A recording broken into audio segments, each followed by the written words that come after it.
Biz sizdi bilебиз, абдан тажрыйбалуу адамсыз.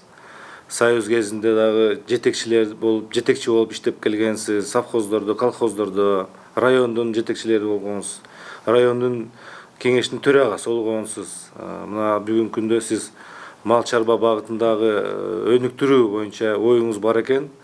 Ушул ойду айтсаңыз, биз дагы угуп, өзүбүз да пикирибизди айтып, сиз менен эркин маек жүргүзсөк. Бүгүнкү күндө Кыргызстандын мал чарбасы негизи өзүнүн бир кандайдыр бир деңгээлине жетти деген ойдомуз да. Себеби элдин колундагы мал Союздун малындагыдан жогору болуп калды. Примерно 4 миллион условный баш мал бар экен бизде. Шарттуу баш. Кыргызстан боюнчачы. Бул эми көп нерсе. Мындан эмне жыйынтык чыгасык болот? Эки нерсе. Биринчиден жайыттарды деградацияга алып баратабыз. Экинчи түздүк суулуу жерлерден малдын көптүгүнөн эген эгүүнү жок кылып баратабыз. Бул жакшы нерсеге алып барбайт. Үчүнчү маселе, бүгүн мал чарбасы бул киреше алып келүүчү иш да, жумуш. Киреше алып келген жумуштун баардыгына социалдык төлөмдөр төлөнүш керек деген ойломун. Мен бул жеке оюм. Себеби накопитель деген системасы бар. Азыр топ-топ ана соцфондко чыгат. Соцфонддо топтолуп турган, анан пенсияга чыга турган малды ошону кандайдыр бир өмүрүң өткөнчө пенсия аласың да. Мал чарбасында иштегендердин бул маселе жок да. Каралбай дагы атат, такыр мындай ойго да келбей атат. Экинчи бир маселе асылдуулук боюнча. Мал чарбасынын бүгүнкү күндөгү деңгээли башы гана болуп, буту гана болуп, анын түшүмдүүлүгү, асылдуулугу начарлап баратат. Муну дагы мамлекеттик деңгээлде колго албаса, келечекте ушул эле ойдон бара берсек, мындан да бир чоң проблема чыгышы мүмкүн. Айрыкча мына оорулар боюнча, мал чарбасында эле оорулар өтө көп болуп атат да. Айтат го, ветврач коомду сактап калат да, а врач адамды сактап калат. Ошон үчүн ошо коомду алып барыш үчүн, коомдо жакшы болуш үчүн биздин таза, асылдуулуу мал болуш керек. Эт жесек дагы ошол табигый эт жешибиз керек. Табигый эт жеген бул адамдын келечектеги өмүрү.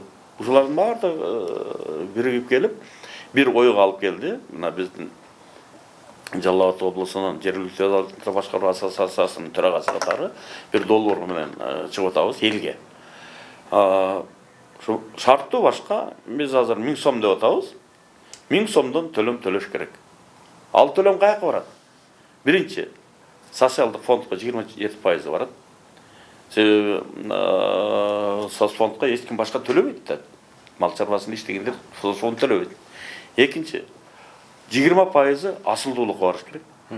Ар бир айыл өкмөттө зоотехник деген штат ачылыш керек. Ошол жердеги кочкору, ошол жердеги букасы, ошол жердеги айгырлары асыл тукумдуу мал болуп, келечекте бул бир эле күндүк иш эмес, асыл тукум бул 10 жылдан кийин бардык жерде асыл тукум малын өстүргөнгө мүмкүнчүлүк болуп калыш керек да. Шарт түзүшкө ошо бүгүн түзсөк, бир эле күндө такыр болбойт, мен андан алысмын. 10 жыл бир торпак алып, андан кийин ал торпакту качырып, ошону бала алгыча, торпогун алгыча кайта дагы процесс бир 10 жылдын тегерегинде өтөт. Бул бүгүнкү күндө керек. Бул ар бири өзүнө эле бүгүн берген менен топ-топ эртең кайта ала турган акча да. Экинчи жагынан өнүктүрөт турган акча. Бул салык болуп эле бүтүн бойдон мамлекеттин казынасына кирип кетпейт. Бул 5 сом берсе, 5 сомдо ошол эл кайта алат. Мындайча айтканда черный касса деп койсок болот. Ушундай бир долбоор менен чыгып келип атабыз да.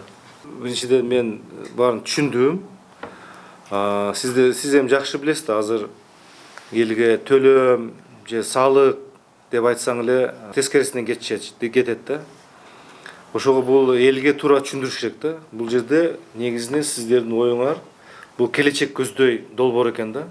Анткени биринчи бул пенсия менен камсыз болот. Мына асылдуулук боюнча. Мына азыр Кытайда коронавирус деген оорулар келип атат. Туурабы? Баягы жаныбардан мутация болуп, мына жугуп, мына кандай чоң бир трагедияга учурады да кытайлыктар. Сиздер туура айткандай, таза, асылдуулугу жогору малды, этти биз жеш керекпиз да, мындай употребленияны. Үчүнчүсү, мына сиз айттыңыз, бул баягы страхование, камсыздоо, камсыздандыруу деп коебуз. Бул чындыгында айтканда мал эгер өлүп калса, бул жактан дагы камсыздандыруу жагынан да кепилдик болот да. Жок дегенде ушул бир малына кандай бир акча каражаты кайра келет деген ойдо. Үчүнчүсү ушул, төртүнчүсү ушул айыл өкмөткө эгер түшсө бир бөлүгү, айыл өкмөт ушул жайытка жолдорун жасайт, жана башка иш-чараларды жасайт. Айтпайсызбы азыр тиги түздүк сулуу жерлерге азыр эгиндеге албай калды депчи. Ушул иш-чараларды жүргүзөт. Ошого окшогондор иш-чараларды аткарса болот да. Негизинен бул мыйзам эмес, бул долбоорду элге түшүндүрүш керек. Сиз бүгүн 1000 сом төлөп атасыз. Бирок бул келечекте сиздин пенсияңыз, келечекте сиздин малыңыздын асылдуулугу, үчүнчүсү сиздин айыл өкмөттөгү жайыттарды шарты, төртүнчүсү эгерде сиз жабыр тартып калсаңыз, ушул жерде кепилдик сизге акча берилет. Мамлекет кепилдик берет деген шарттарды түзө турган нормалар бар экен.